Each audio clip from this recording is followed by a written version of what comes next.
নমস্কার, আপনারা শুনছেন কেটিভি বাংলা ডিজিটালের পডকাস্ট ফিশ ফিশ, আর আমি শ্রদ্ধা বলছি। অন্তিমের সন্ধানে নিজের চোখে একবার দেখে আসবেন নাকি দেশের অন্তিম কিছু জায়গা? ভারতে এমন কিছু জায়গা আছে যা একদম শেষে অবস্থিত বা শেষ স্থান হিসেবেই পরিচিত। ভারতের আন্তর্জাতিক সীমান্তে সেই সব জায়গাগুলো একবার ঘুরে আসতেই পারেন। অনেকেই আছেন যারা চলতি হাওয়ার বিপরীতে গিয়ে কিছু করতে ভালোবাসেন। ঘুরতে যাওয়ার ক্ষেত্রেও তারা বেছে নেন এমন কিছু জায়গা যেখানে হয়তো খুব বেশি কেউ যায়নি, বা সেই সব জায়গার নাম লোকমুখে অত প্রচলিত নয়। কিন্তু একবার যারা প্রচলিত জায়গার বাইরে গিয়ে ঘুরে এসেছেন, অপ্রচলিত কিছু জায়গা থেকে তারা অবশ্যই ফিরেছেন নানান কিছু মনোমুগ্ধকর অভিজ্ঞতা নিয়ে। আজ আমরা তেমনই কিছু জায়গার খোঁজ দিতে চলেছি যেগুলি শেষে অবস্থিত।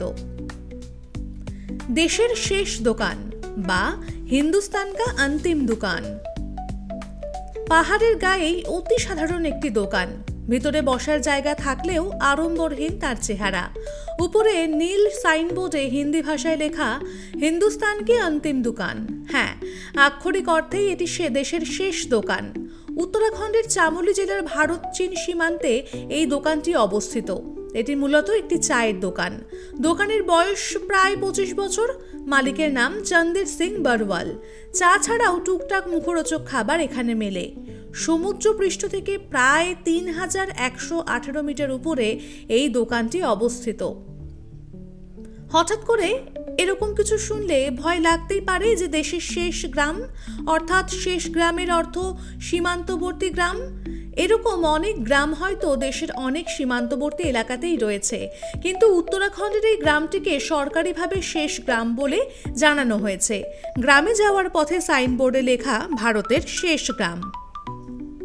শেষ ভারতীয় গ্রাম কোনটি তা নিয়ে উত্তরাখণ্ডের মানা এবং হিমাচল প্রদেশের চিতকুলের মধ্যে বিভ্রান্তি এবং বিবাদ থাকলেও সরকারি হিসেবে উত্তরাখণ্ডের মানা ভারতের শেষ গ্রাম হিসেবে স্বীকৃতি পেয়েছে। গ্রাম দুটি অবস্থান করছে উত্তরাখণ্ডের চামোলি জেলায়। সমুদ্রপৃষ্ঠ থেকে প্রায় 3200 মিটার উঁচুতে অবস্থিত মানার ঠিক পাশ দিয়েই বয়ে গিয়েছে সরস্বতী নদী। মহাভারতেও মানা গ্রামের উল্লেখ পাওয়া যায়। এই গ্রাম থেকেই স্বর্গের সিঁড়ি বা স্বর্গের পথ যাওয়া হয়েছে বলে মনে করা হয়। মহাভারত অনুসারে মানা গ্রাম থেকে মহাপ্রস্থানের পথে যাত্রা করেছিলেন পঞ্চপাণ্ডব এবং দ্রৌপদী। মানা এবং বদ্রীনাথ যাওয়ার সেরা সময় মে থেকে জুন।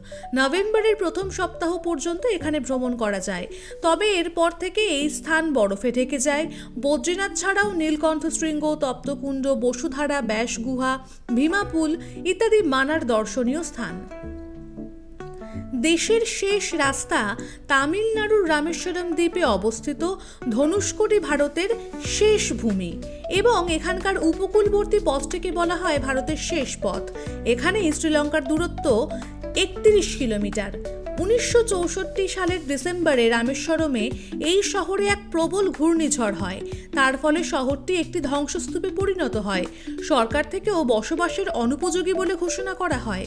পরিত্যক্ত হওয়ার পর থেকে ধনুষ্কোটিকে ভৌতিক শহরও বলা হয়। দিনের বেলায় এখানে তাও লোকজনকে আস্থা দেওয়া হয়, কিন্তু রাতের বেলা একেবারেই প্রবেশ নিষেধ। পুরাণ অনুসারে লঙ্কা প্রবেশের জন্য এখান থেকেই সেতু নির্মাণের নির্দেশ দিয়েছিলেন পুরুষোত্তম রাম। ভারতের রামেশ্বরম দ্বীপের সঙ্গে শ্রীলঙ্কার মান্নার দ্বীপের সংযোগকারী এই সেতুটি অ্যাডামাস ব্রিজ নামেও পরিচিত। আমাদের এই পডকাস্ট আপনাদের কেমন লাগছে তা অবশ্যই কমেন্ট করে জানাবেন, এবং কমেন্ট করে জানাতে ভুলবেন না আপনি আমাদের এই পডকাস্টে আর কি শুনতে চান।